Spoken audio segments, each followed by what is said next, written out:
My practice philosophy is to give people the smile and help them attain the smile that they want.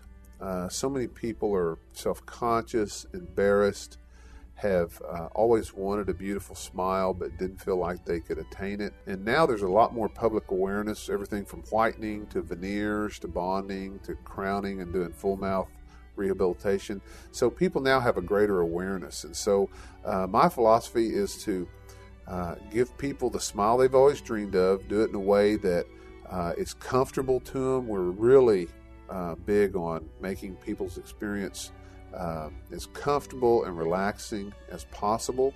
I was one of the pioneers in the aspect of spa dentistry, where you set up an office that is like a spa, and we have a massage therapist here who'll come in and give them a foot massage or a hand massage during treatment. We can even give them a full body massage if they need it, if they're tensing up or whatever.